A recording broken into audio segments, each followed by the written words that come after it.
Good morning. Welcome to the October 16th Manatee County Tourist Development Council, TDC meeting. We're going to begin this day the way we love to start our day, by honoring God and then honoring our nation. We have with us today Pastor Mark Dowdy from Harbor Life Church. He will be leading the invocation, and then I'll go ahead and start out our Pledge of Allegiance afterwards. If you're able, please stand.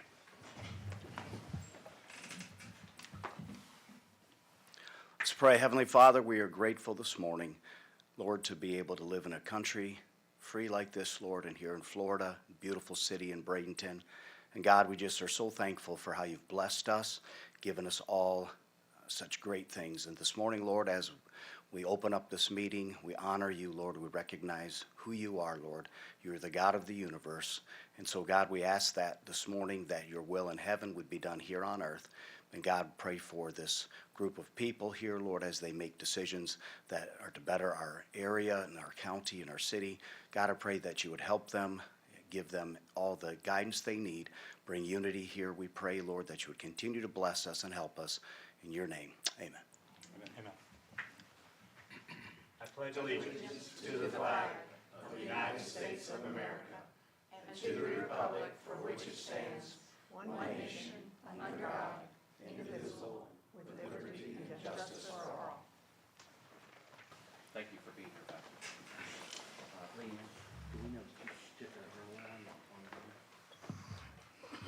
Thank you for being here, Pastor. All right. Well, we'll start off with our TDC member introductions.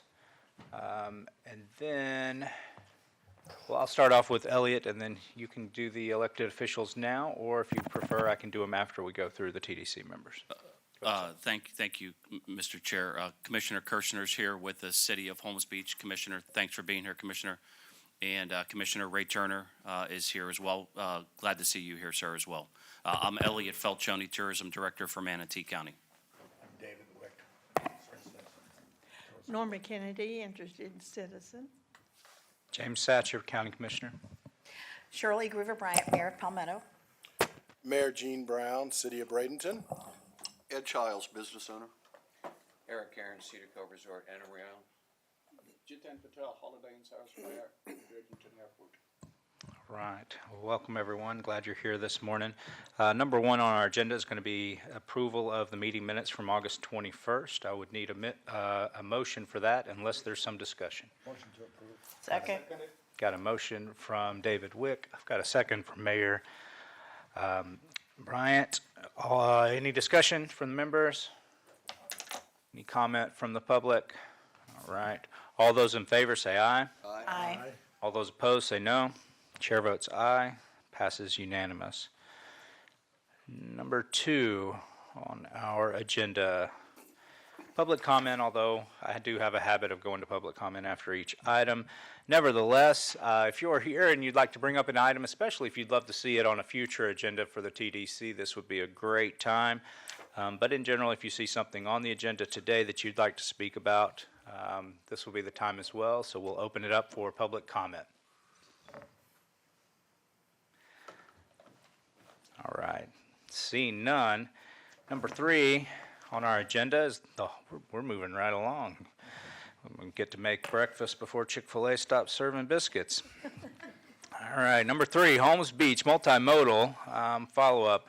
This will be Sage Kamaya will be presenting. Did you want to introduce? Yeah, Mr. Chair, I asked to bring this back.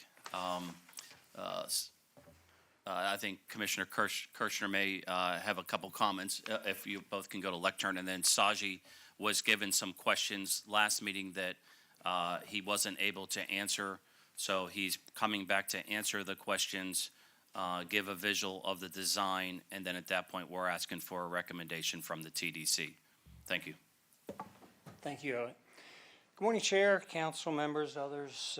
First, I want to sincerely thank all of you for giving Sajay and me the opportunity to come back and present our proposal for a much-needed, visitor-friendly, multi-use path through Holmes Beach. I believe you'll find today's presentation addresses your concerns from the last meeting. Specifically, Sajay's presentation includes some drawings, some photos, some maps that clearly show no on-street parking spaces will be lost. and that upon completion of this path, Holmes Beach will still, as we do today, have more on-street parking in our city than the other 3 island cities combined. Including LPK in that, of course. There's a lot of misinformation out there about parking on the island for the sake of tourist development. If nothing else, I sure hope we can move past that today.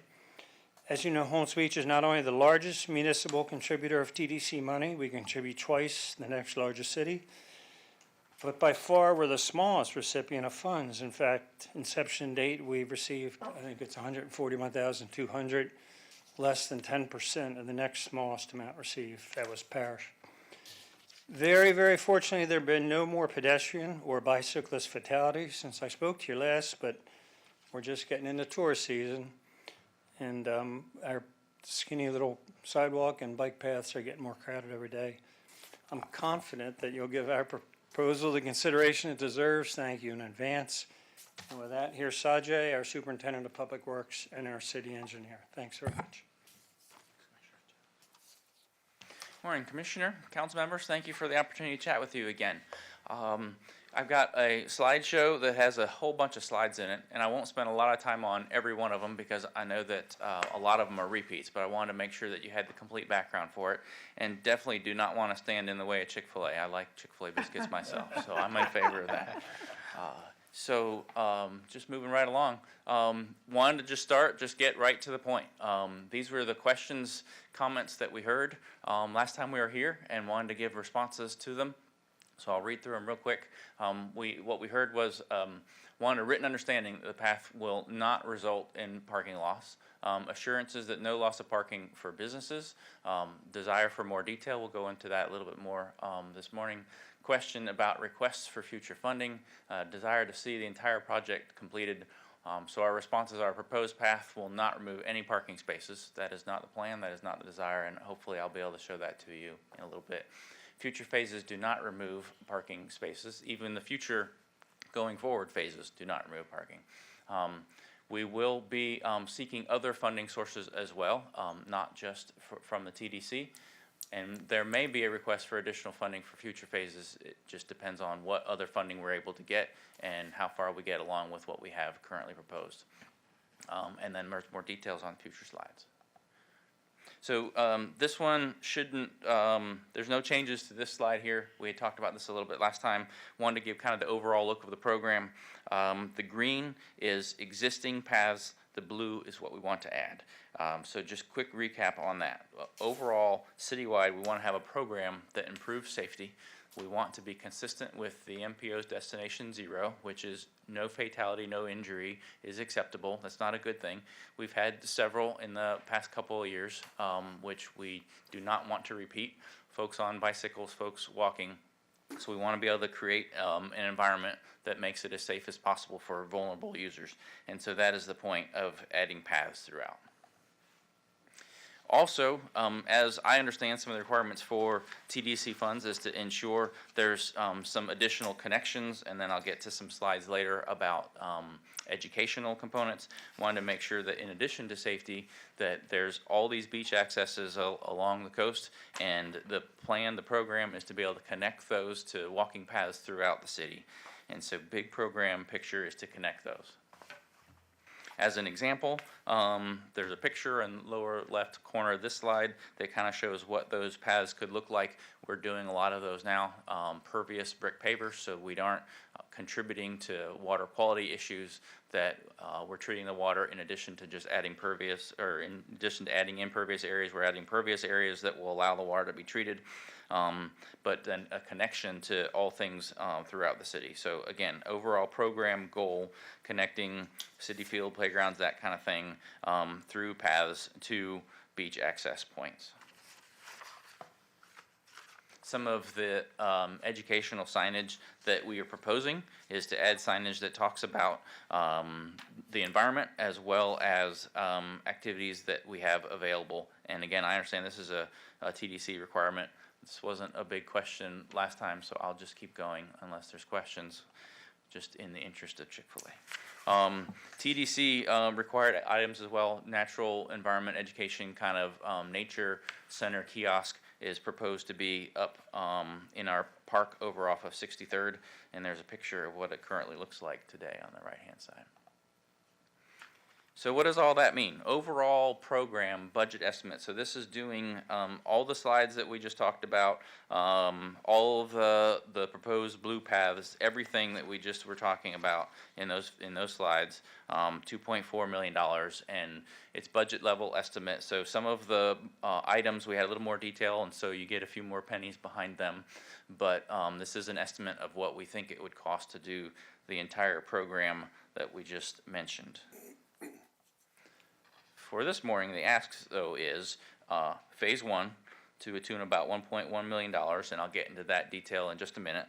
That leaves a future phase of a future ask, future look, future funding of $1.3 million for the total of the 2.4, which was on the slide just previously. So this morning, we're talking about the Phase 1, which total project $1.1 million. So what's Phase 1?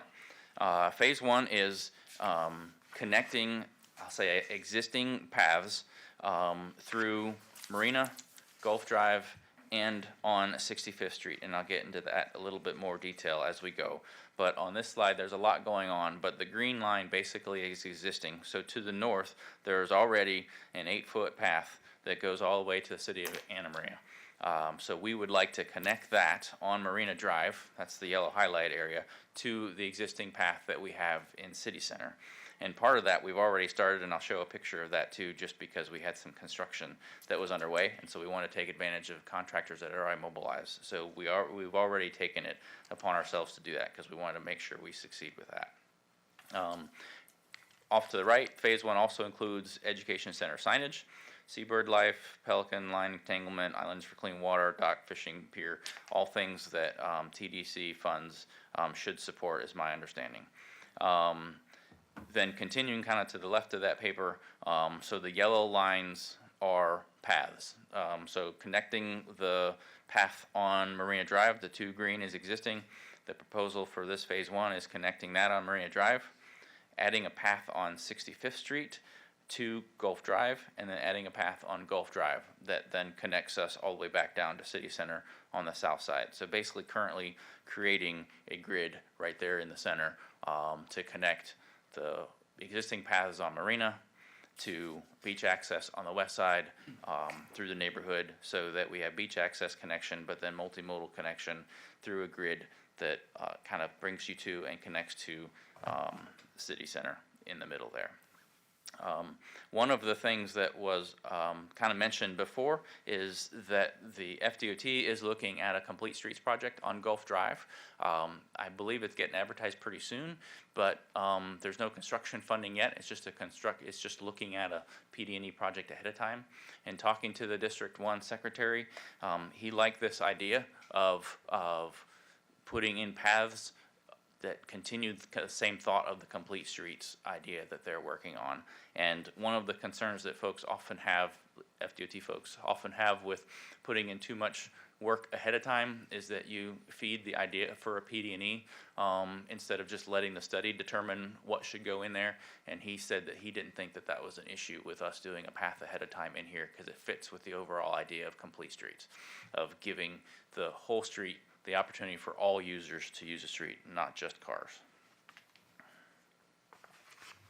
So a little bit more detail about what we're talking about. There is an existing 8-foot path where Marina turns into Palm Drive and turns into Marina Way off to the north end of the city. There is an existing 8-foot path, and this goes all the way to the city of Anna Maria. So we want to connect to that 8-foot path, and so this just gives you a shot of what it looks like today. Thank you, Google Earth. If you go a little further south of here, this is the area that we want to improve. So there's a tiny little 4-foot sidewalk on the east side. Not sure if you've tried to walk on a 4-foot path before, but you have to really, really like somebody to walk with them along the way, because you're going to be touching shoulders as you go down the path. And if somebody comes the other way with a stroller or a bicycle, you can't make it, and you're off in the grass or off on the side of the road. So the idea is an 8-foot path that connects everything else through there. And this is also 65th Street intersection. So from here, we would go west on 65th Street. And I've got some pictures in a little bit that show what 65th Street looks like. But what we want to be able to do is continue this path on Marina Drive. On the east side is the yellow line again, so 65th Street on the south side of 65th Street, and then connecting to Gulf Drive. And so all the yellow is a proposed path. The little blue dots are where there's existing parking. It's kind of hard to see them, but they are all on the north side of 65th Street. So we're going to keep that existing parking. The path will be on the south side of the road, 65th Street, and will not change any parking along there. So one of the concerns that came up was the parking issue and how does that fit. And so here's kind of what it looks like today. There's parking on the north side of the 65th Street beach access, and so that would remain. And we also looked to see like how much room there was in there. So we took a look at just, didn't do a full survey, but used property appraiser's information to see how wide the area was, how much room we had. And there is room that you can see on there to maintain parking on the north side and still have a path on the south side. And so those are the areas that I highlighted on there for you. About 9 feet of parking on the north side and then a 5-foot path on the south side. And there's room to make that fit. So we've got a gentleman in the office who is really good at doing Photoshop, and so I thought maybe it would be helpful to kind of show like what it could look like. And so this is just a Photoshop path on the south side. That would be about a 5-foot path, and then shows existing parking on the north side. That was a picture just taken a couple weeks ago before I turned the presentation in. So that's on the north side, that's what it looks like today. And so we would be able to fit in a path on the south side and keep parking and then still have vehicle access so that you can go to the beach access, which is on the end of this, at the very end of this street, at the very tiny end, you can see a picture. So if we look at how do you get here, this is just a picture of 65th Street. There is room on the south side within the right-of-way to add a path, and this picture just kind of shows that. And there's no existing parking there. It's just parking for the residents and where you could just pull in, and so we wouldn't change that. There would just basically be a sidewalk being added in front of these homes. There was also a question about the rest of the plan. Like, so what does it look like on Gulf Drive?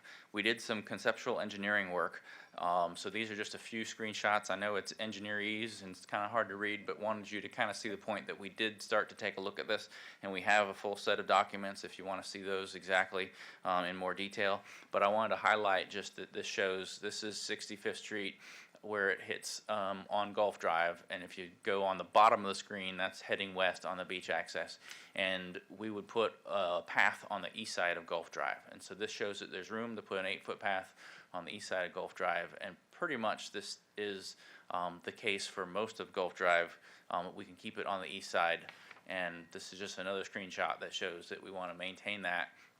And then there's a little bit when you get to the curve on the south side that will go back on the west side for the path. But for the most part, we're able to keep it on the east side. And because it's important to us, I'm bouncing around a little bit, I know, but if we go back over to Marina Drive, this is right in front of City Hall, in front of the county library on Marina Drive.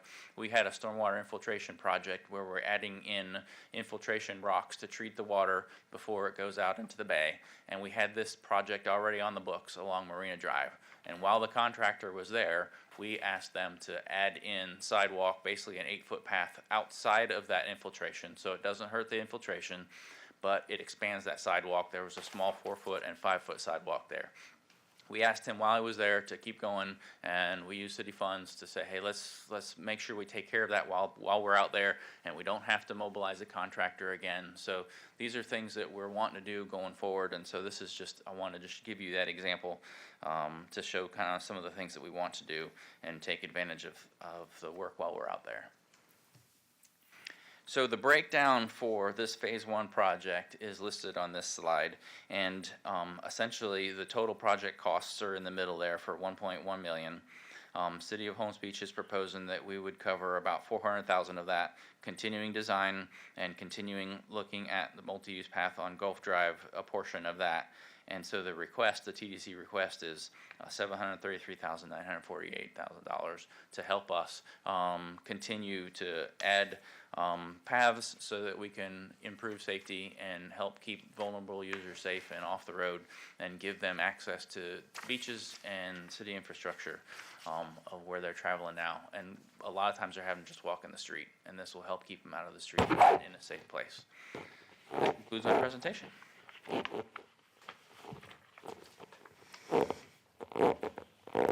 Thank you, sir. Before we go into discussion procedurally, obviously, if we have a motion to approve, that would go to the Board of County Commissioners at a later date. If we ended up having a motion to not approve, would that still go before the county commissioners, or at that point would the idea be dead? We need a recommendation here this morning, so we need a motion and a second. And it's just that, a recommendation. So there's no approval in this room today. And that's why I was looking around to see if the media was here, because the media always puts approved or disapproved. So this is nothing but a recommendation, just like the Planning Commission. And then it would go to the Board of County Commissioners in the future. And on the agenda cover, it would say what the pleasure of what the recommendation was from the TDC. But it goes there regardless? Yes, sir. Since I've been tourism director, it has gone regardless. Okay. Yes, sir. Thank you, sir. You're welcome. Do we have any questions for our presenter? All right, go ahead, Mayor Brown. Good morning, and thank you for coming back. Thank you. One of the things that was in the original, there was $1 million that you were getting some sort of resiliency grant and all of that, and I know you've broke it down just to the first phase. And sometimes I'm not always in favor of phases, because sometimes the second phase never gets done. So I don't think you addressed that in the first part of it. What was that $1 million that you were talking about, or somewhere close to that? Yes, sir. You're right. Good question. And I didn't want to dwell on that because we talked about it before. But the city did receive a grant, Resilient Florida grant, to look at Gulf Drive, the entire Gulf Drive that is beyond this just curve that we're talking about here. It includes things, it could include helping fund a path, but it includes things like stormwater infiltration, improving water quality, because it's part of the Resilient Florida grant that we got from the state. All of these we will use to make the project as big and as good as we can to cover everything. And so I think I mentioned that before, just to say, we aren't here just holding our hand out asking this council for funds. We're applying funds that we're looking at for everything, whether it's our stormwater assessment funds or whether it's grant funds from the state. We're looking at every case we can to be able to get as much of this done as we can. Would it not be more prudent to come up and ask for the whole amount of what you want from us over a time period, including that into it, so we're not tearing up and we're mobilizing once instead of many times? Because we know that, there's a lot of us that feel that sometimes government does things in different ways that don't always benefit the long term of that project, or things don't get done, or the winds change and something doesn't happen. So that was one of my concerns, and why I couldn't support it at the beginning. And I don't know how I feel right now, but I still feel that, and again, we're not talking about an astronomical amount of difference. I do agree that, $2 million is a lot of money, but when you're looking at projects that can save lives, Sure. it might not be. So, Mr. Chair, I have other questions, but I don't know if you want to go to someone else before I continue on, or? It's up to you.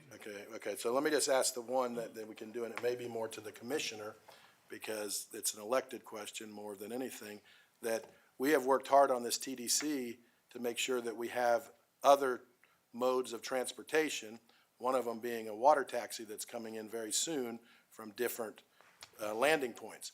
And if we're trying to do that transportation and multimodal with this project, do we have a landing spot for the water taxi that will be close to this?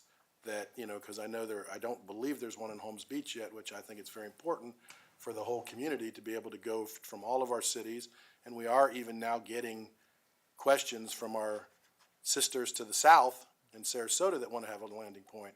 So I'd like to know, is there going to be a landing point in Holmes Beach for the water taxi?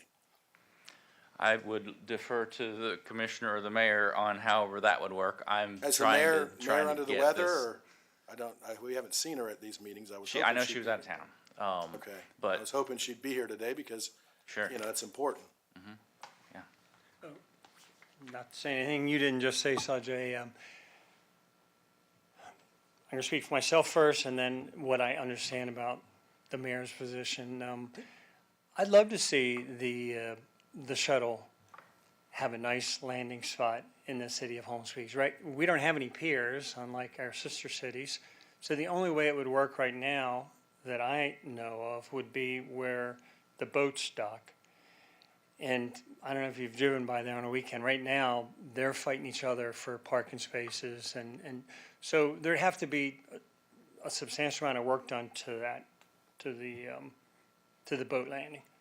If that could be worked in, this would be close. Yeah, it would be 2 blocks from the path that we're talking about. Right, well, one of the things that I've heard, and again, I'm not that intricate in your parking as much, but a lot of it would be more of the people coming from the inland to the island. So you wouldn't need as much parking. I know we have to be prepared, but if we can find the parking, we want to work together to try to work it out. And I think that's going to be very crucial in how I vote today is because, again, we're trying to do Destination Zero. I'm the vice chairman of the MPO. Normally, the vice chair rolls up, so I'm anticipating rolling up to the chairman. So a lot of these multimodal things are very important if we truly want to try to fix some of our safety, number one, parking and other issues, number two, are going to play into it.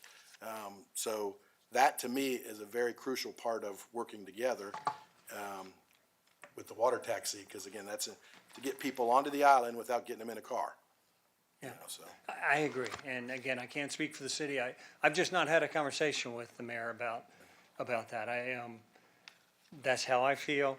I don't think her position is that much different. I mean, we all want there to be success with the multimodal opportunities, and that's one of them.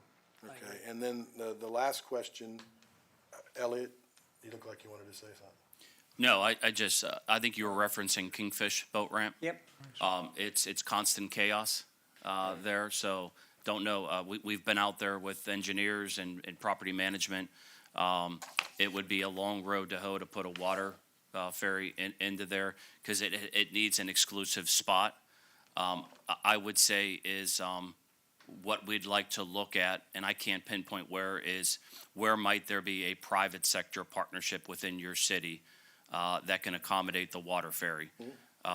Because what it does is there's going to be the seasonality of not being able to go into the city pier on Anna Maria Island because of the wind, the weather, and being able to go somewhere around Holmes Beach would be paramount to the success of that, especially when we're talking about doing an express shuttle for employees only.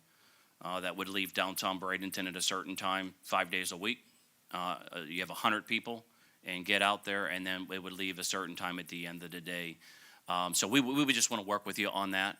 There has to be some area that we should be able to do it. And we're all set. Bridge Street's also has embraced it as well, of course, as the city of Anna Maria. We're working on Coquina Beach.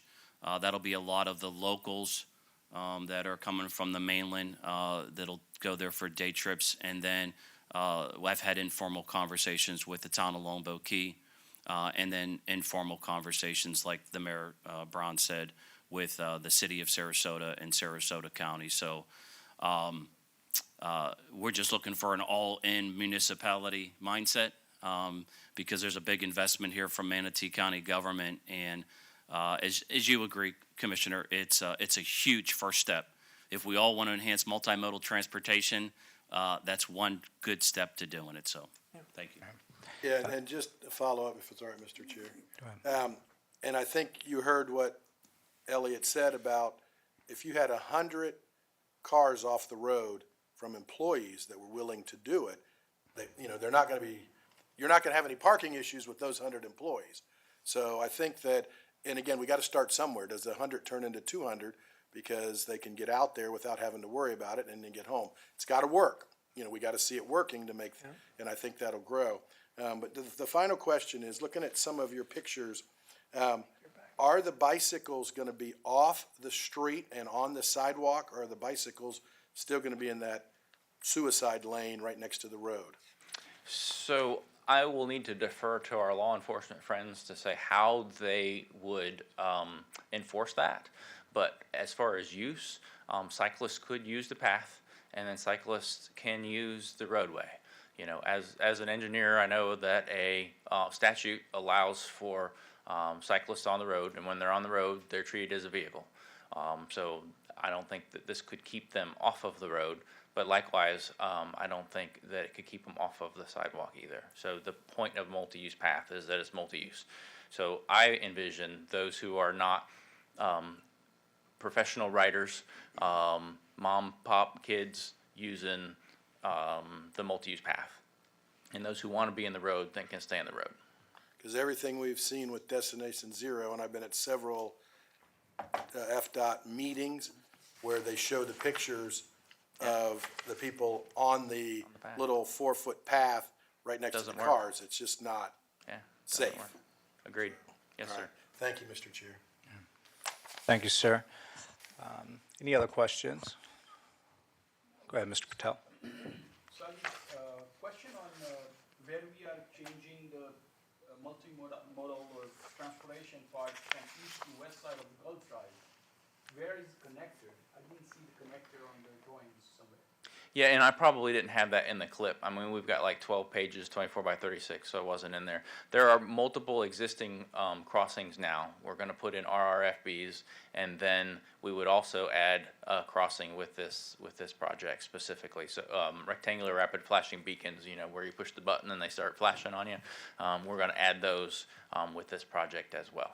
It's part of the project. Yes, sir. Good question. Thank you.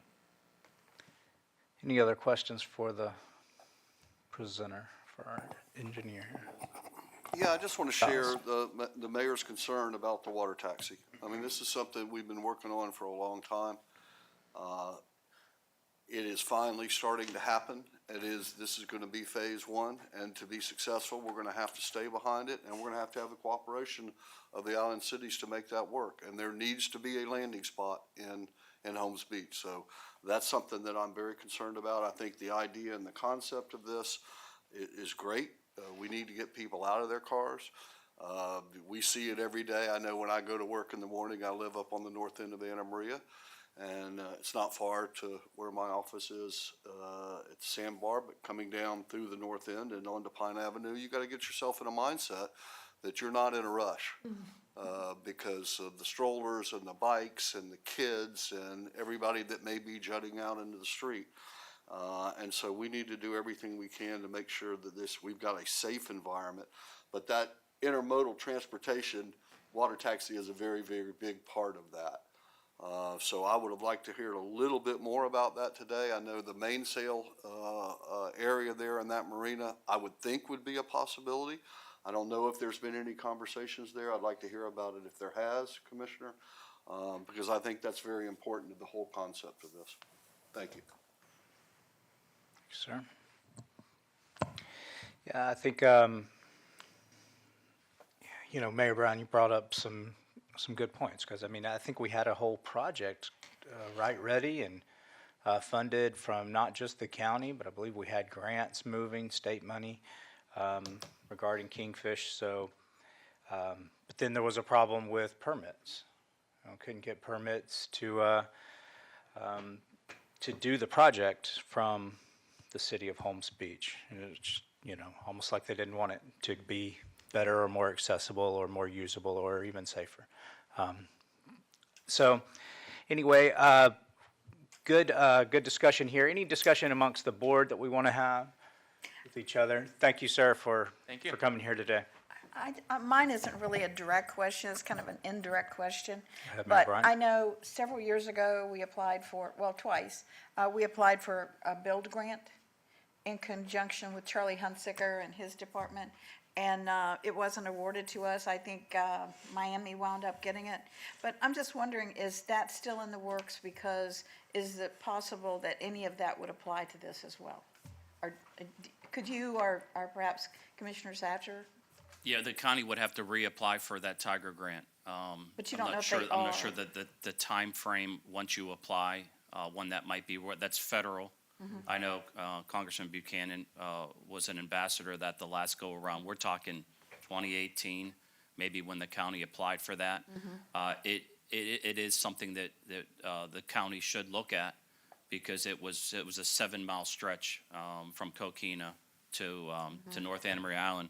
Mr. Childs was probably the only one on the TDC back then, and the TDC did recommend putting some equity into that. I think it was about 800 to $1 million on that. There were some match monies, and the cities did provide some match monies as well. But you're right. Well, I think it was Miami that was awarded that sack of money.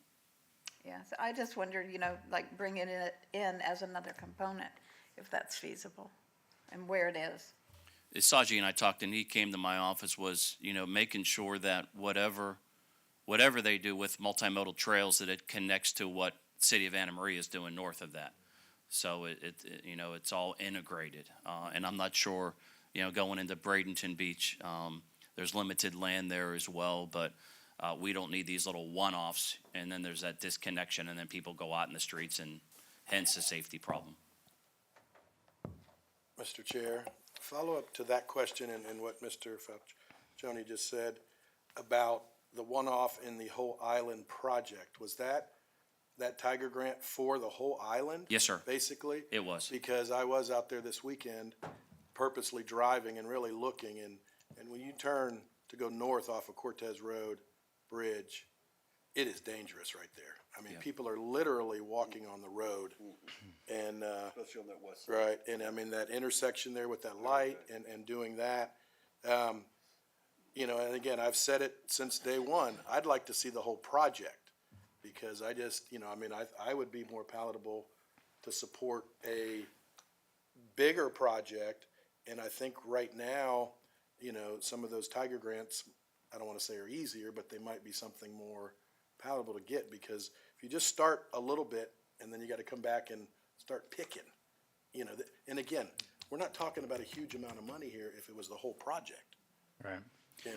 And And even on the money, though, from the last time we saw this to now, you mentioned that what we're being shown has actually gone down by $1 million from, as far as skin in the game, from Holmes Beach. So that is interesting. Mr. Chair, maybe if I can make a recommendation based on Mayor Bryant's question.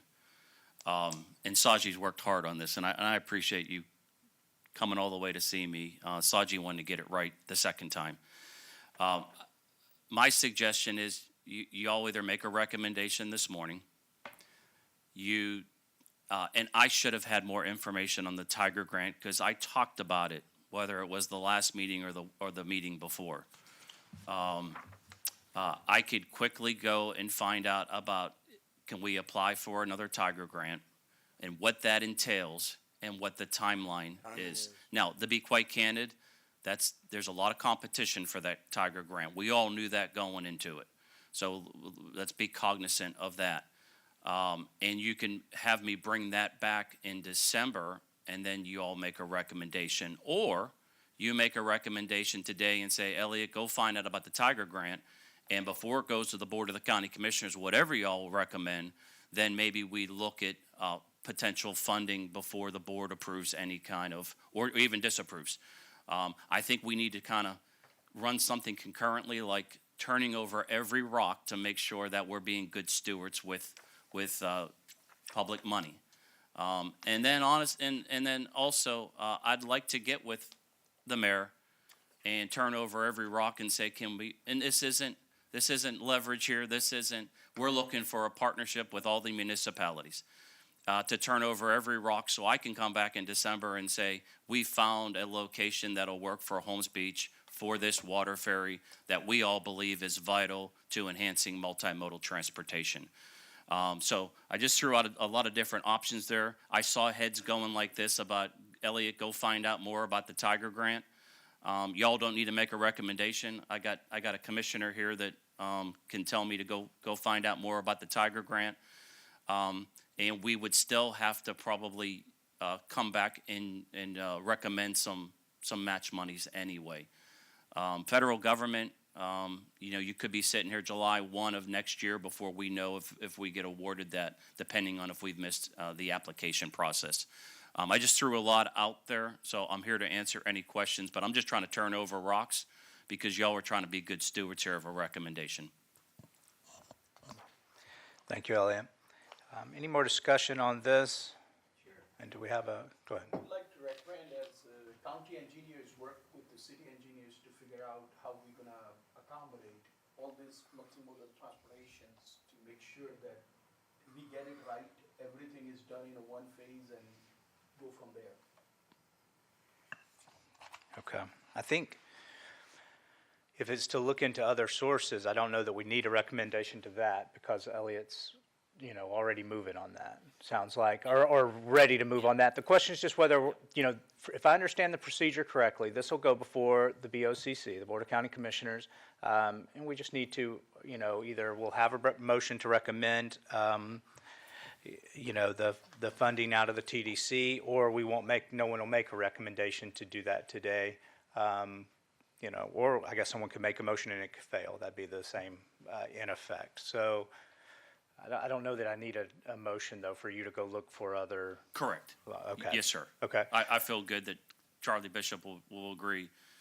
He is focusing on finding every grant out there to serve the community, and that's one big one that we can go after. So regardless, I can bring that back to the TDC and say what we can and can't do in regards to applying. All right. Okay, do we have anything else from anyone before we move on? All right. And then we'll go on to number 4. This is, Mr. Chair, so are we deferring the recommendation until the December meeting? Is that the? I think that you'll have to bring it to the BOCC and just say that no one made a motion to recommend it. Did we ask for Seems like. No one made a motion this morning? I just want to make sure that for the minutes to the meeting. Oh, I don't see a Motion? Yeah, motion. Should we yeah. close this loop? I need a recommendation this morning or a deferral. Or defer is the other option? Yes, sir. Okay, so we can make a motion to recommend or a motion to defer, which is That's kind of what you did, yeah. kind of what Member Patel did. Okay, I'm going to take your original motion, Mr. Patel. Does anyone second that motion? Second. All right, we've got a motion from Mr. Patel. We've got a second from Mayor Brown. I think we've had our discussion unless I hear from someone. All right, all those in favor, say aye. Aye. All those opposed?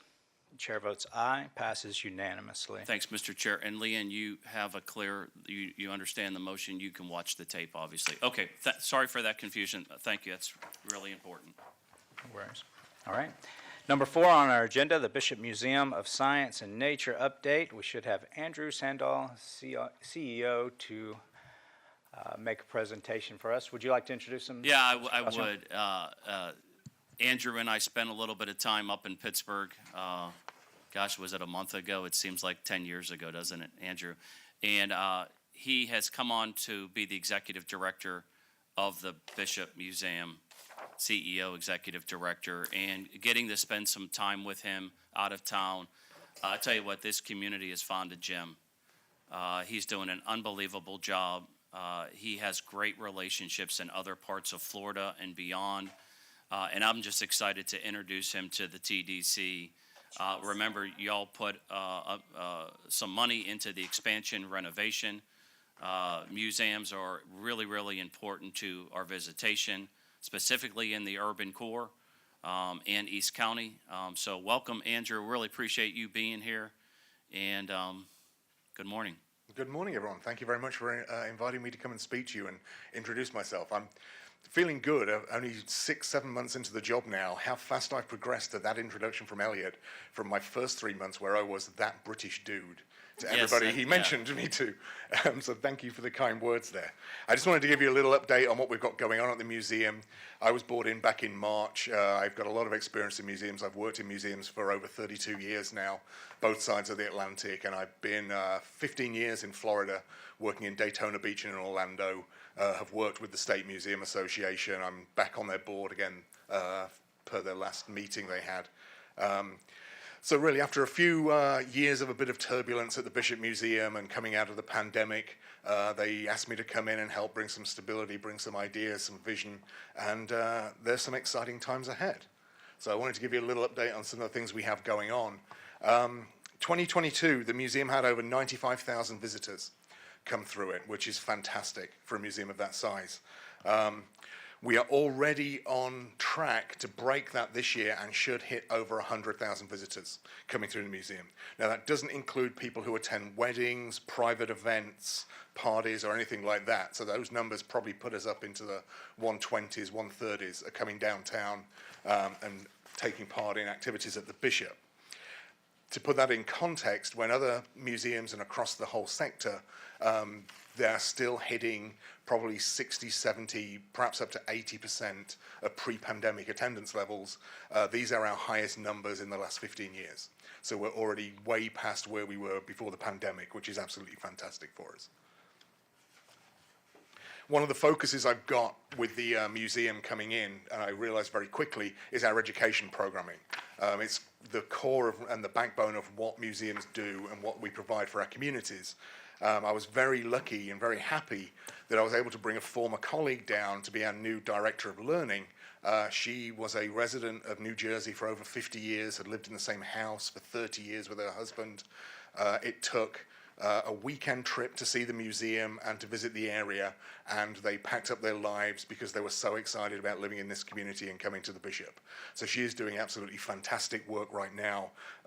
Working, in fact, today, they are reopening the archaeological dig pit that's part of the Mosaic Backyard Universe expansion that hasn't been open in 2 or 3 years. She is revamping a lot of our programming, and it is already resonating with the schools. She is already booked for the rest of the entire school year with school parties coming into the museum.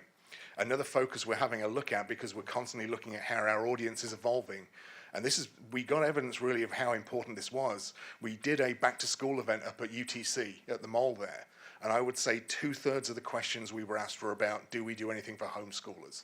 So she's also looking to work with homeschool groups, build programs that will help them, and just really concentrate on the core audience we have that needs us to be one of our, be there for them to help give educational enrichment to the community. The earlier photograph was of one of our most recent Soaring 4 events. I know that's a crown jewel in the community here. We continue to work with the Soaring 4 organizers as a host for that. We're hoping to meet with them fairly soon just to discuss how that program is evolving. I was told, and when I first arrived, that the numbers generally for a regular Soaring 4 event were 150 to 200 people. Since I arrived, we haven't had one with less than 600 children and their families coming, which says a lot about the need for that program in the community, but also how well it is being received. And that doesn't include the couple we have in the summer that get over 2,500 children and their families come through the museum in less than 3 hours. So that's a fantastic that we're able to continue to work with that, and we're excited Mr. Chair, to work. can you, I just want to ask, can you explain what Soaring 4 is so the Yeah. public watching today will understand it? Because I didn't quite understand it till I went to it. Yeah, it's quite something. It's through the Early Learning Coalition and through the county system, county school system. It is basically about catching kids who are 4 or 5 years old and their families, crucially, because that is the point they realize where they diverge from either continuing with literacy and improving their literacy to getting left behind, and that is one of the major problems we see. But what they uniquely realized, and that is the greatest thing about that program, is what they realized is that quite often it was the parents didn't have the capability to continue what the kids were learning in school and to continue to enrich them when they got home. So this program, the kids come in, we have a lot of community partners come in, they come with their caregivers, their families, their parents. whoever is looking after them, they get given a book, they often get given a plush toy, they get a lot of different community partners, museums, other cultural arts organizations, and they get taught how to take that home and to continue using it so they can continue to grow when they're not just in their classrooms. The most important we do is during the summer, where they will do backpack giveaways, school supply giveaways, but also they'll get health checks and dental checks. And this is one of the few ways that both the kids and the adults with them can actually access those in a very neutral space. That's one of the great things we are as a museum, is we're neutral to everybody. We're the Switzerland of the community, because we are just a fun place for people to be, and we don't take any stance on anything. So we're a great venue for something like Soaring For. So thank you for asking me to elaborate on that. We're also continuing to work with other community partners. As Elliot said, we've really got involved with the CVB. It's been fantastic working with Elliot and his team. We're trying to accommodate all the many European journalists that turn up at the door regularly to come and speak to us. We're very excited about getting involved with the water taxi that drops off right next to the museum. It's the first thing you walk past from the pier downtown will be the museum, so we're looking forward to working with that. But we're also working with community groups. Like this coming weekend is the Back to Angola Festival. We're the only museum they know of, the organizers know of, that actually has some of the material culture of the Angola settlement actually on display. So we hosted some children who came over from that, and then this weekend, anyone attending the Back to Angola Festival will be able to come to visit the museum for free. We're working with as many of the local chambers as we can, particularly Manatee Chamber, with the Lakewood Ranch Business Alliance, Anna Maria Island Chamber. And this photo here is just recently we had the most recent leadership class came in. They came to visit the planetarium, they came to meet the manatees, see the rehabilitation facility, and have their lunch with us. So that's another priority we have, is to work with all the local groups that we can. Some things we've been doing this summer, laser light nights were back. This is the second year they've come back. If you don't know the backstory, but when they were the staple of the community. In fact, I would say most people, when they talk to me about the museum, when they know I'm new here, what they want to do is tell me wild stories from their teenage years of coming to see Pink Floyd and Led Zeppelin at the planetarium. Well, when the planetarium was rebuilt in the early 2000s, the laser projector wasn't added back into the system. We just had the regular star projector. So we bring in, between Memorial Day and Labor Day, we bring in a rented laser projector. This year we had 90 shows throughout the summer, covering 45 different artists, and we had 6,500 tickets sold. And they're all people who are coming downtown, down onto Main Street, down to the restaurants down there, and making a night of it. So this is another way we're trying to work to explore and explain our role as economic drivers to the community, not just our educational and tourism role we do.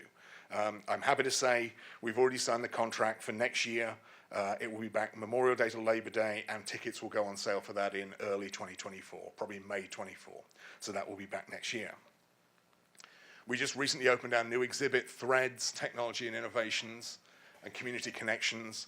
This was put together by our team in the museum. We have a fantastic curatorial staff. For a small team, they do some great work, and they're always coming up with great ideas. So while we sometimes bring in big exhibits like the dinosaurs or the Lego and a few others we're planning on bringing in, this is one that they put together themselves. It's absolutely amazing to go and look through. Looks visually stunning, is getting good reviews. This also shows our commitment we have at the museum, that anything new that goes into the museum is bilingual, comes in English and Spanish, so all our visitors can enjoy that. We have coming up in a couple of weekends, we have our Boo at the Bishop, which is our safe trick-or-treating event, where kids who may be not feeling safe to go out trick-or-treating in their neighborhoods can come to the museum, and they can experience trick-or-treating again in that neutral environment where they can get their candy, look around the museum. The whole museum will be open with activities, and that's a great event. We have a lot of community partners signing up with us to host candy stations there and do little activities with people. And then November 4th is our Bash at the Bishop, our big gala event we have. I hope to see some of you there. I'm excited. This will be my first one. I'm intrigued to see how it goes based on some of the stories I've heard. It apparently is a very, very big party downtown, and I'm excited for that. That's got I think we are close to selling out in terms of tables, with over 300 attendees going to be downtown for that one. And last and definitely not least, and who you're probably most interested in hearing about, is we do have two residents right now. We do have Ripkin and Toba are with us, two young boys that came to us from Zoo Tampa. That's Toba at the front and Ripkin behind. Two young manatees with a lot of personality. They're fun to have around. They have very hearty appetites. They are eating each around 100 pounds of lettuce a day. That is about 25% of their body weight in lettuce. And for that reason, normally we would have anticipated these guys staying with us for a couple of years before they could be released, because we have a very specific window we're able to release them in. We are already preparing to start weighing them and doing medical tests. We think they're probably up in the 500 pounds already when they came to us at 300. They are eating a lot of lettuce. I'm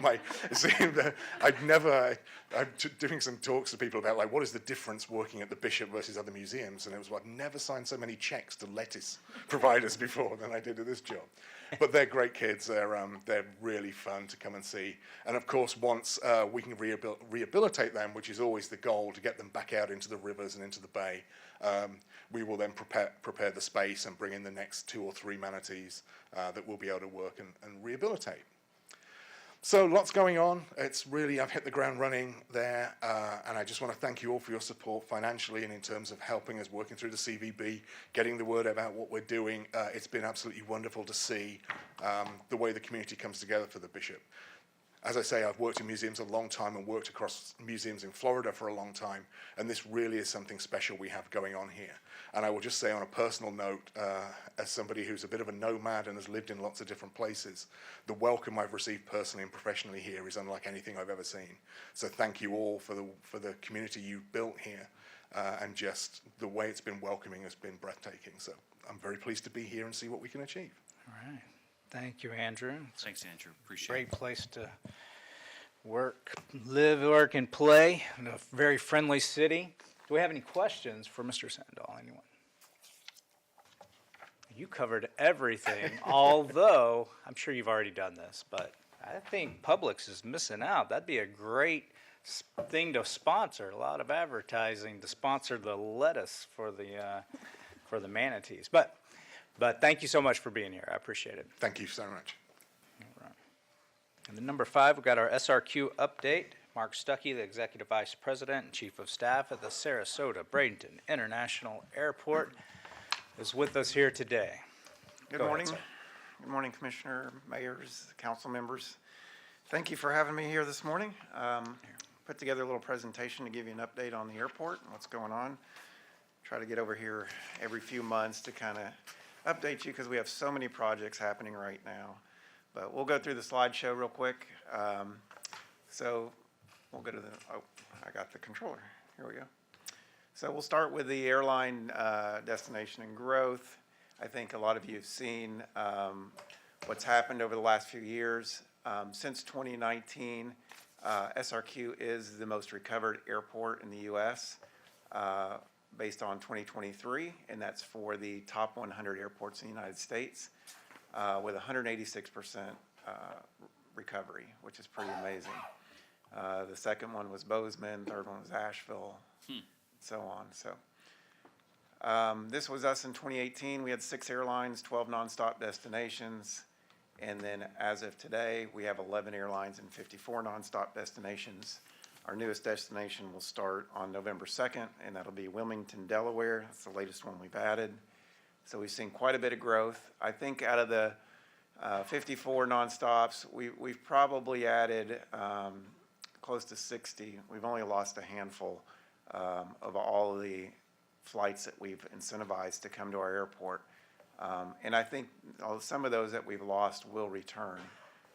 So it's really good to see that, after the incentive program ends, the airlines continue to service those routes and destinations.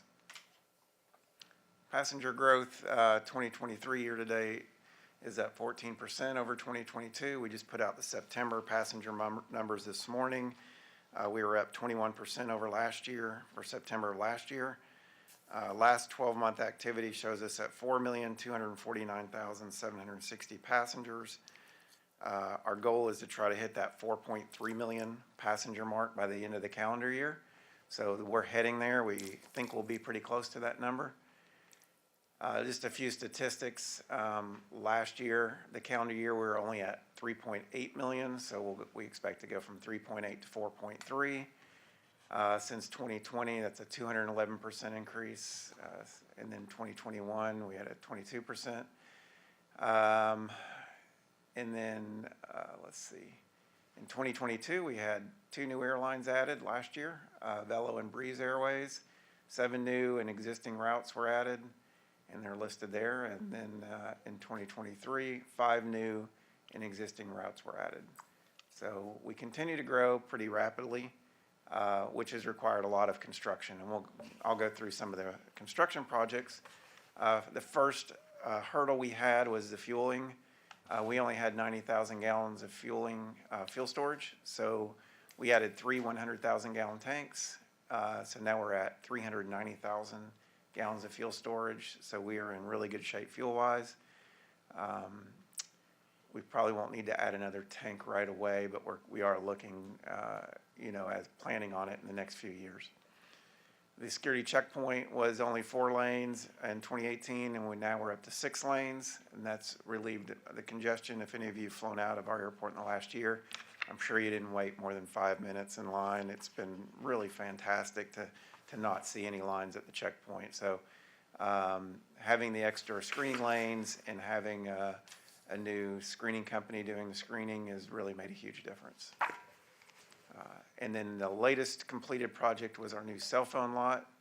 This is 124 paved parking spaces. We have a restroom facility, vending machines, and we're going to be adding some flight information screens out there as soon as they arrive here in the next few months. So that project has gone well, and we've got that one off our checklist. Now we have a lot of ongoing construction projects. I'll go through a few of those. One of the big ones is a $50 million inline bag system.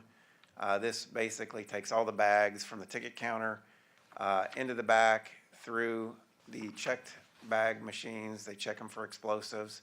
Any that come back with a hit and it can be hit just due to medicine that somebody has in their bag, or will be diverted and hand searched, and then once they've been cleared, they'll go to one of the 3 slope plate belts in the back and then taken out to the aircraft. This will definitely speed up the process, give us a lot more redundancy in the back in case one of the machines breaks down, the bags can be diverted. And this project will be done next year, probably around mid to late next year. Same time we open up the new terminal. I know Eric asked me this morning about the escalator project. We are adding a second escalator for both the up and down, and so we'll have 2 up, 2 down escalators. Right now, we started with the down escalator project, and we should have that up and running close to the end of this year with the 2 down, and then we may divert the up escalator till summer when it's a little slower season, because January through April is our peak season, so we may wait and do the other up escalator in the summer so that we don't have it down for too long. Ground transportation area, this project did start last week. We demolished one of our buildings out there, and they're moving earth, so we will have a new taxi lane, pickup, hotel shuttle, pickup, drop off, and Uber Lyft pickup area. That'll be away from curbside, and then a new MCAT, SCAT bus area that can be accessed with 3 parking spaces for buses. So that'll be a nice improvement. Added parking. Our next big project that will be completed will be a 356 space paved parking lot that'll be on revenue control. It's on University Parkway. It's the green one in the bottom right of the screen. That project, like I said, will be done in 2 weeks, 2 to 3 weeks. It'll be online. So it'll be open and available for Thanksgiving. That's when we have our overflow parking needs.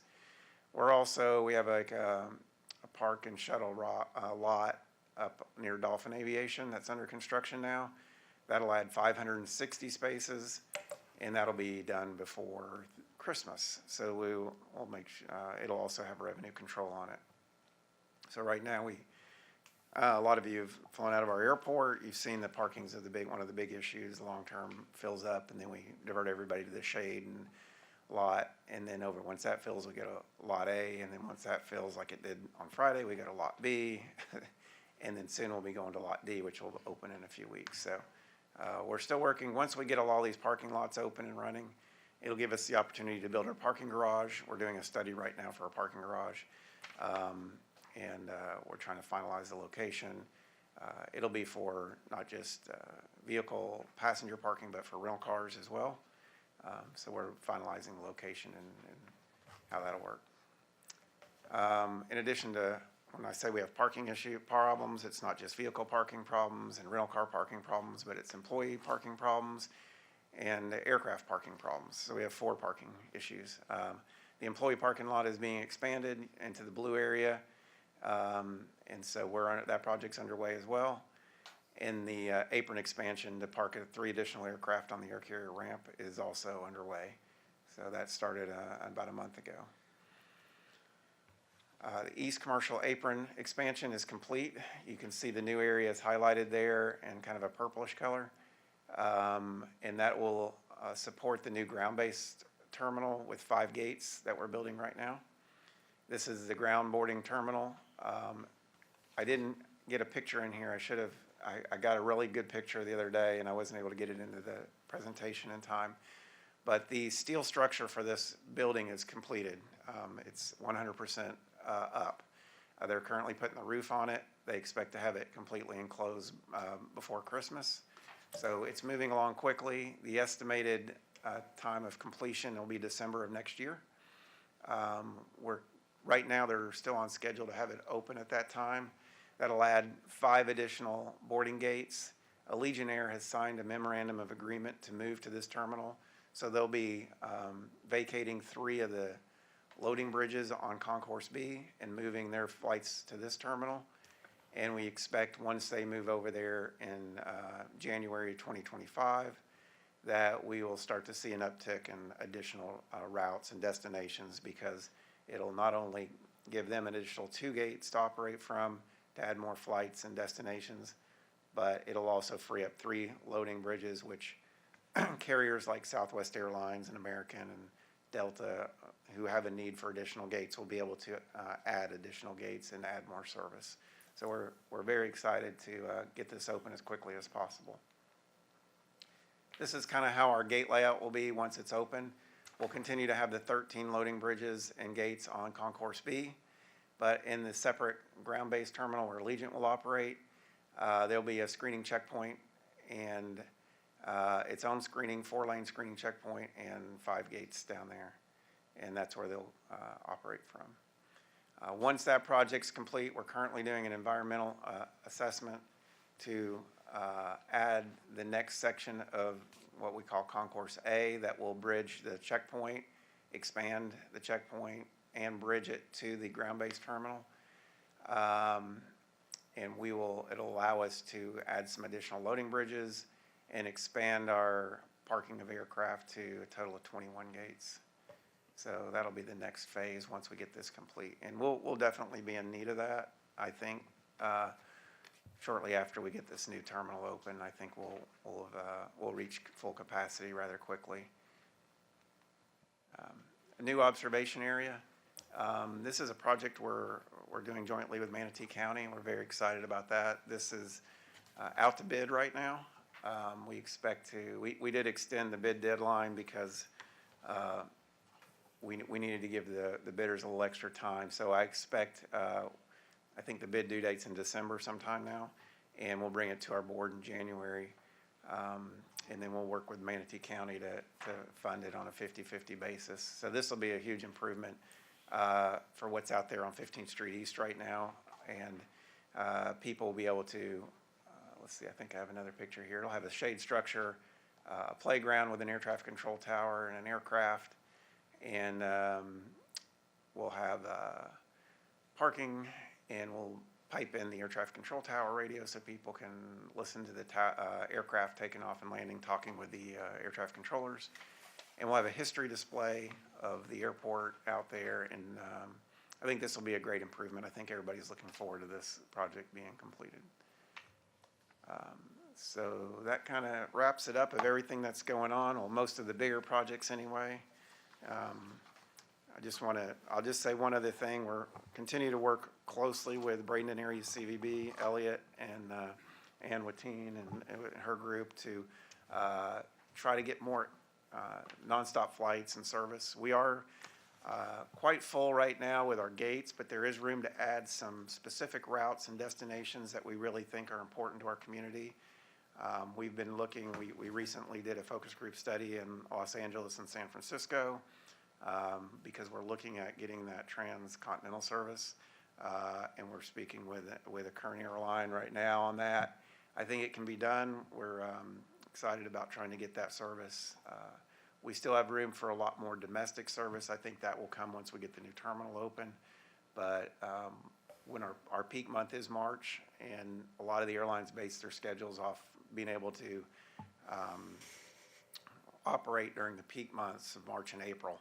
And at that time, we have each, like for instance, Southwest Airlines on Saturdays has 30 flights a day. So you're talking 10 turns per day. That's the max. That's pretty much the max you can do on a gate at our airport. So we are kind of limited on how many more flights we can get right now through the end of next year. But there's still room to slot a few things in. So we're working, and we do have the capability to remote park aircraft and bus people if we need to, if we go over the amount that the loading bridges can handle. So that's all I have. If you have any questions, please let me know. Thank you, Mark. Does anyone have any questions for Mr. Stuckey? Thanks, Mark. Thank you for coming. That's a great presentation. The new bridges, I guess I have a question, Okay, or sure. at least a comment. So the new spots for the aircraft you're talking about next December is the plan. Correct. And It'll so be complete. significant growth kind of it has to hold off till then. You need more. Right. I guess At the end. the word you said was significant. There is still room to add new destinations and cities in. The carriers just, the peak months of March and April dictate the max amount. So if we're doing 160 flights a day, commercial service during March and April, I mean, you're kind of at peak capacity at our airport. It's just a lot. We can only handle so much. But during the rest of the year, there's plenty of room for additional growth. And then 14% up from 2022. So Yep. still growing.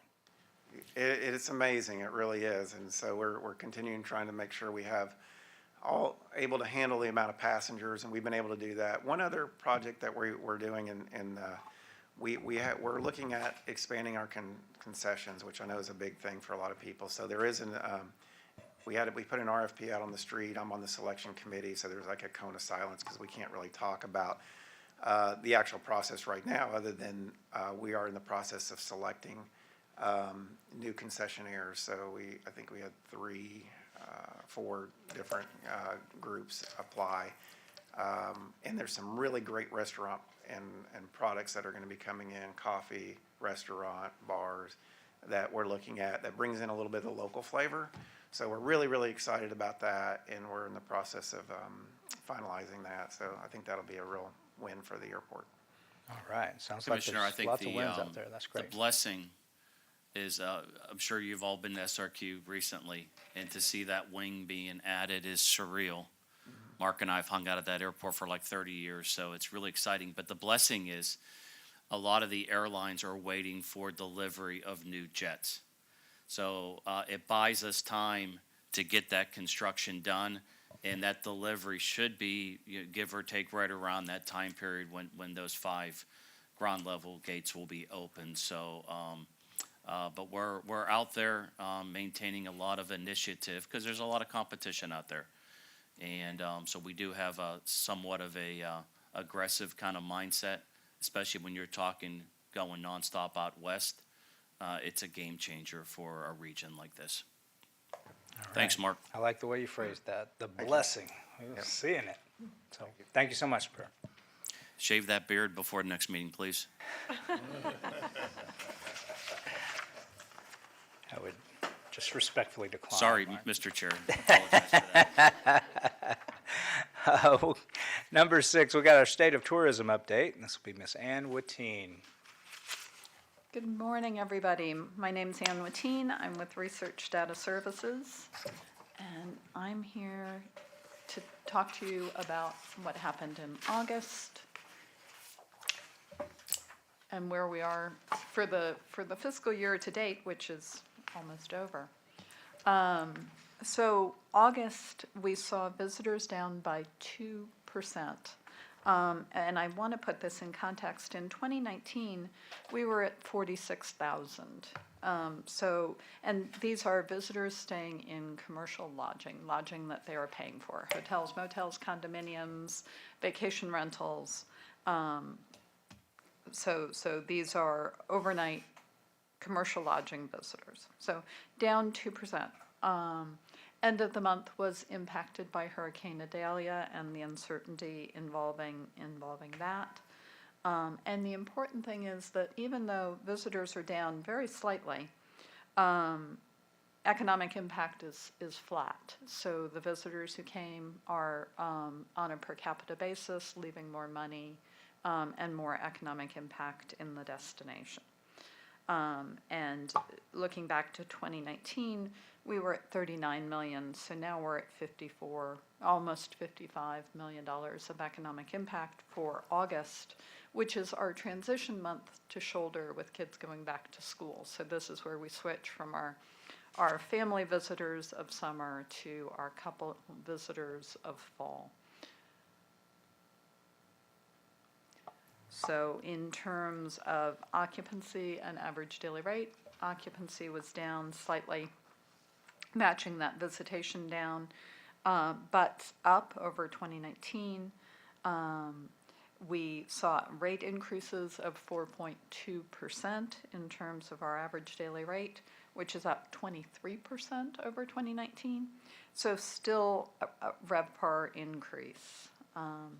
And there is that slight rollback that we've seen over the past few months in the number of licensed transient lodging units through the Florida Department of Business and Professional Regulation.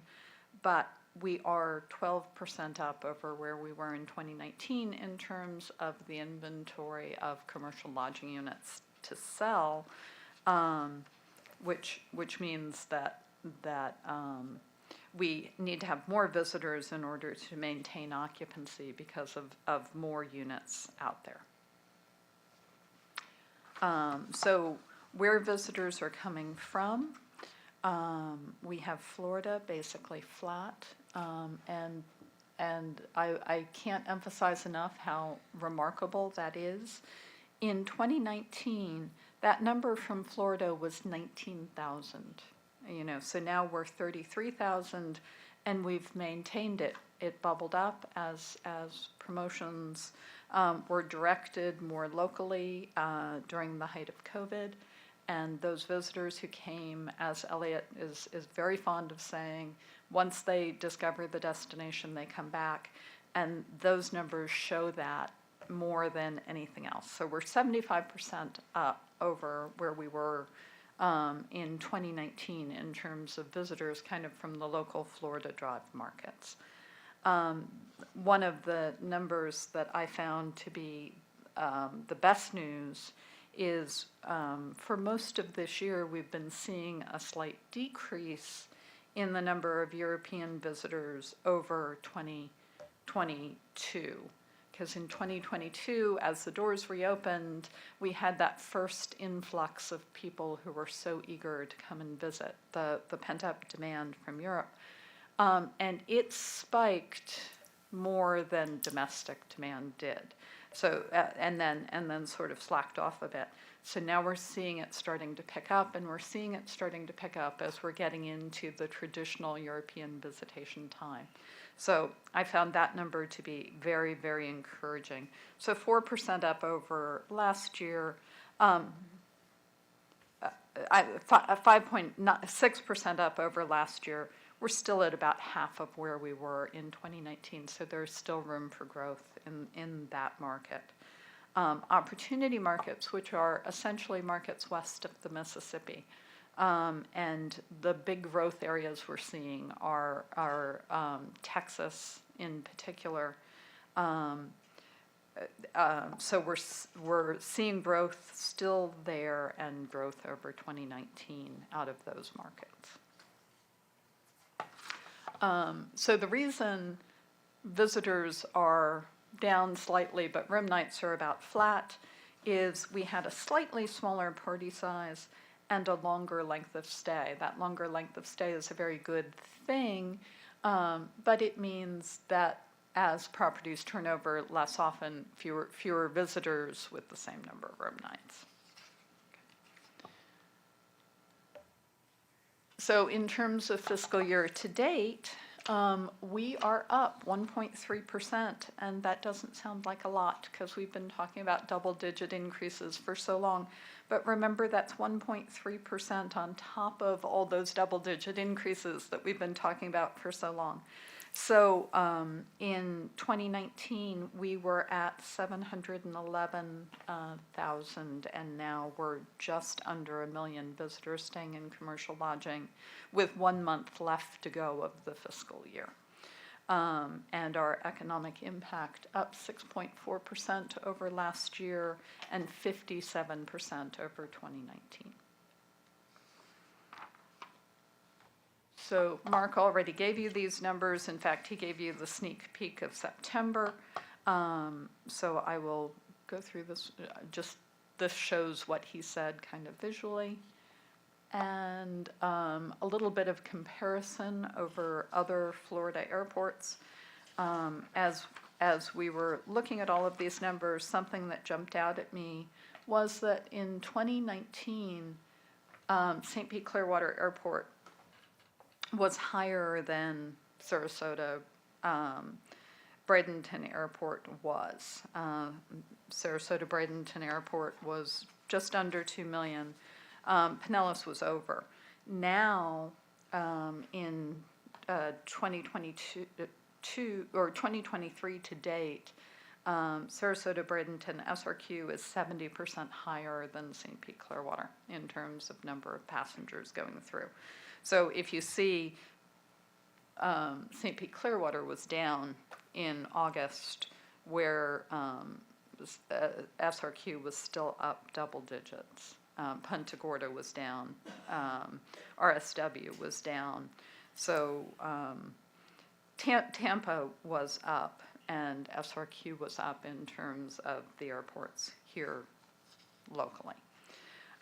In terms of TSA nationwide throughput through passenger checkpoints, in September, which isn't on the graphic, September was up by 10.1%. That was a 5.2% increase over 2019. And the reason I wanted to point out that number is all of this year, the highest increase we had seen was in February, and it was 2%. What we've really been seeing for the since February is 0.5 of a point up, 0.5 of a point down. Compared to 2019, it's been very, very flat. So September, this was the highest increase over 2019 that we've seen. So that was exciting, and you can kind of see it here graphically. All right, so this is 2019, or this is the number of passengers traveling through the TSA airport. And it is a rolling 7-day average so that you don't see the bumps of the fact that more people travel on Fridays and Saturdays than. This was the average daily passengers in 2019, average daily passengers in 2020, so how far we've come. That is 2019 just repeated, and the reason is it's hard to look back and see where we are. Looking at the line currently, it's hard to look back and see where we are compared to where we've been. And what we've been looking at is that we've just been exactly mirroring the 2019 pattern, but you can see that spike up that I'm talking about, that 5% increase as the blue line is over the gray line here at the end. And talking to properties about what they saw in September and moving forward, I had expected to hear negativity because last year we had Hurricane Ian. Hurricane Ian hit the end of September. Our area benefited in terms of recovery workers and in terms of people who had to evacuate because we were open and up and running. And because of all of that, and one of the properties, at the end says that we're, getting back to normal after all of that, and then all of the bump of travel of the shutdown. But, so I had expected to hear some negativity that, compared to that bump, and really, I didn't see it. Overall, the tone of the responses continue to be positive, and properties are saying that they are starting to see more meeting business, that the meeting business is booking further in advance, which gives them a little bit more ability to plan for what's going to happen coming ahead. Reservations strong for September, particularly on weekends, particularly with transient business. So lots of actually good comments about what is coming over the next couple of months. So that's a quick recap of what we're seeing. Are there any questions? Any questions from anyone? Mr. Chair, just a couple comments. I always love to color commentate, and the down a small percent is a good thing. It's a really good thing. You all know how candid, if we were down 10, 12%, that would be concerning. Yeah. But I kind of chuckle because when we talk to the industry, they say the market's softening. And I said, it's not, because you're coming out of an unprecedented, extreme domestic pent-up demand. So all you're seeing is normalcy in our market. So please be cognizant of that. The European market is interesting. We've learned a lot in the past year. You can see the water starting to turn on. But guess why it hasn't turned on to where we thought it would be is the short-term rental accommodations price points are extremely higher than pre-COVID. So what we have to do is, and staff's going to World Travel Market in November, and we're now meeting with luxury tour operators that have that higher demographic clientele that can afford those higher rates. So that is an exciting thing. So some of our long-term tour operators we've been doing business with for 15 years, guess what? We may not do business with them again because it just does not align with their clientele. But that is a really exciting thing, especially for a community like ours when we all have kind of a less is more mindset. It's really important. Those revenues per room continue to grow. That's a good thing because the accommodation managers can continue to maintain their properties at a 5-star level. Really, really important. The other thing, the party size, look at it. You're looking at more couples than families. A little bit of a shift there. You have inflation going on. So the families may not be able to afford accommodation like this, hence more couples can. So look at it from that standpoint. So I think we're good. Like Mark said, Ann did a great job. We did some focus groups out in California. The one in Los Angeles, the group was probably one of the best groups that I've ever kind of seen in all the focus groups that I've done. Really, really neat market. San Francisco was a little bit different, but still good, but a little bit different. So, so the results will be coming from that, and we look at that as an incredible opportunity. I'll have some laundry list items at the end. All right. Thank you, sir. Anyone else? All right. Thanks, Ann. Thank you so much. Great job. We'll go to number 7. We'll open it up once again for public comment. Does anyone have any comment over what we've spoken about today or what's going on in the meeting? Seeing no one on the move, go into number 8. Do any members have any new or old business that they'd like to talk about at this time? I guess I can call it old. Mayor, did you have something first? Well, I just wanted to say a couple things, obviously in the city of Bradenton, and I think what will show. Our public market obviously started up. Karen has left, but started back up week before last, and this past weekend was record numbers again. I know I saw the counties opened up their beach market back up, and we're opposite days, so that's a good thing for the businesses, because they can be at both, and that's what we had heard. That was good, so just, that's going. And then I know Andy had talked about for the Bishop of having their trick or treat on the 28th. We're also having our Main Street Live. That's kind of the name for now. We've got a new group in that's gonna bring that to the next level on October 28th from 6 to 10, which again, will bring people downtown, and I think will be, you're gonna see it as a next step. And, you know, the group had come in, it's a new group. They do a lot of St. Pete, Clearwater, Sarasota events. They live in Bradenton, they want to be in Bradenton, so we're excited about that. And it's gonna be, when they first came into me, I said, I want 20 events downtown. Kind of got them a little nervous, but we're starting with 5, and we're looking at a bunch of others to bring, even maybe they believe they can bring the right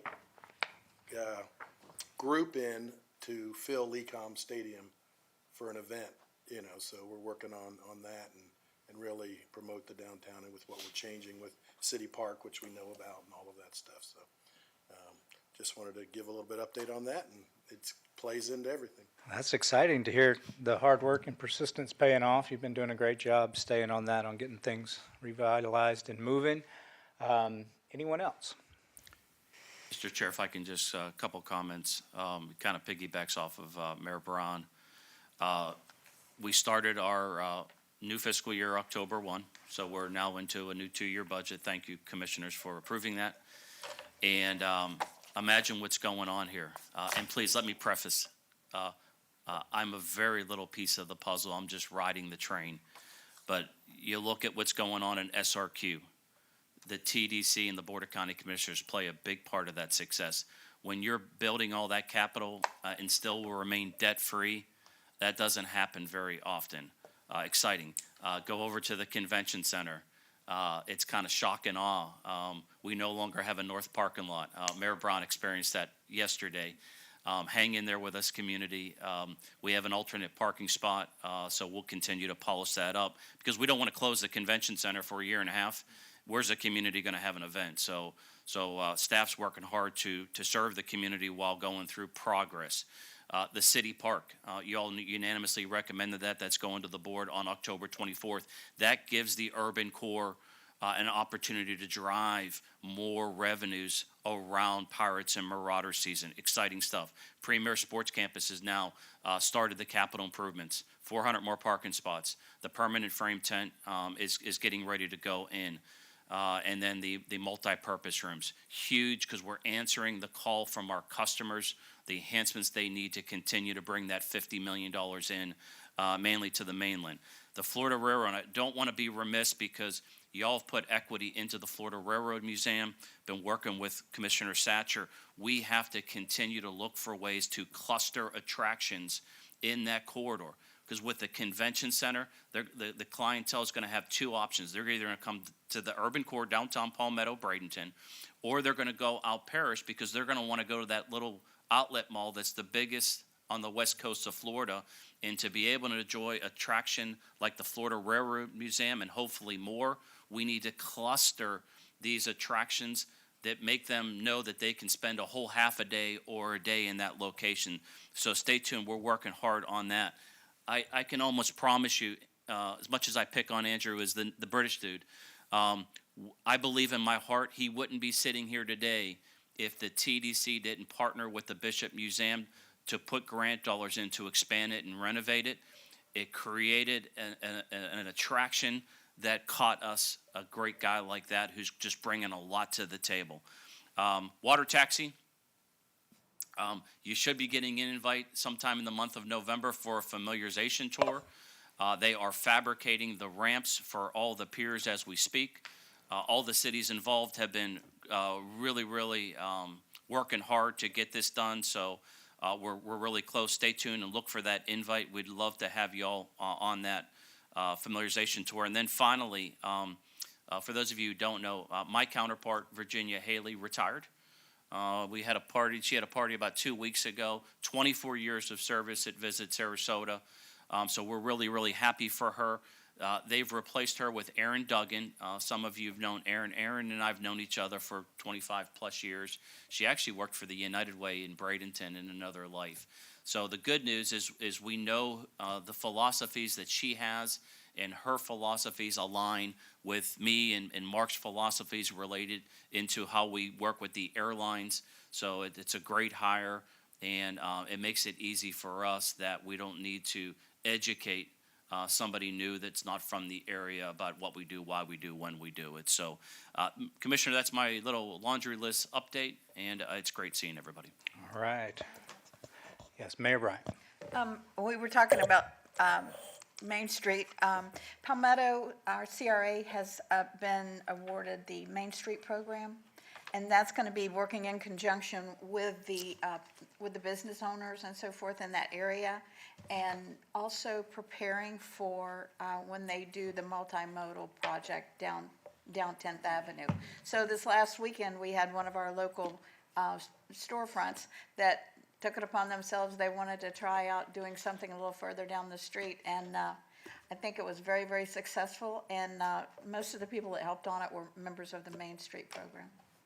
Well, yeah, Mayor, and if I may, Commissioner, that the trails are vital to the success of not only your city, but the clients that come into the convention center and the Marriott. We're excited to see that connectivity. I share with the mayor, we are working, once we get the water ferry going, we're going to be working on a short-term dock somewhere around the DeSoto Bridge so we can jitney convention center attendees down to the river to come across the Bradenton and then out to the island for a day. We have a long-term mindset of the Fort Hammer Express for residents that are out there that take an express all the way to Anna Maria Island. That's not an if, that's a when. It's got to happen. And then I promised the mayor that me and Charlie Hunsaker and Charlie Bishop has blessed it. We're going to start kicking around some design ideas for the fishing pier. It's an iconic amenity. We just, selfishly, we don't want it to be rebuilt the way it looks today. We hope to have it rebuilt that creates an amenity that attracts visitors and even more residents. So stay tuned for that, but it's on our radar. I know that's one of my top agenda items. I'll be like a broken record on that one. For the fishing pier. Yes. All right. Yeah, Sounds if you saw the number of that visitors that utilize that, as well as a lot of the local residents and their families, they have a lot of events on that, and I'm just worried it'll get to that point that, you know, we won't have anything in place to start construction to replace it, and it's an awkward thing because it belongs to Manatee County, but it's in Palmetto. So we do the day-to-day maintenance, but we're kind of helpless to be the lead on getting the funds. So, because I would be the lead if I could. You want us to annex that to you? No, I'm kidding. No, not until Let you take fix the it. lead on funding it. Thank you, Mayor Bryant. Mayor Bryant, go ahead, Mayor Bryant. Thank you, Chair.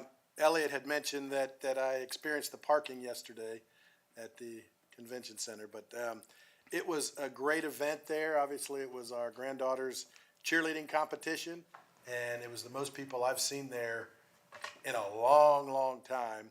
So it was a good problem to have, but it's just the growing pains, and I think I agree with you 100%, Elliot. You got to stay open during the construction because you don't want it to shut down. But what it made me think yesterday was how excited we're going to be for that next step because, you know, I know the mayor and I might have a little bit of a competition. Her and I probably less than others. But He still owes me dinner I from do. last year. Well, we got a game in a week, so a week from Friday, another Palmetto Manatee game. So I'll buy her 2 dinners if it works out that way. But no, it's a great problem to have. So I think that we saw how that can be, and I think when it's fixed up, it'll be a lot more. So Yes, sir. congratulations on that part of it. Absolutely. Thank you, mayors. And yeah, I see and hear great things going on in all of our municipalities. And there's a project going right next to the fairgrounds right now that looks like it's going to be helpful. And so great things coming. This is a wonderful Chamber of Commerce day, so everyone enjoy the weather. But with that, I do have a little bit of bad news. We are 8 minutes and 44 seconds past Chick-fil-A serving breakfast and biscuits. Sorry I couldn't deliver. But with that, we'll be adjourned. Have a great day.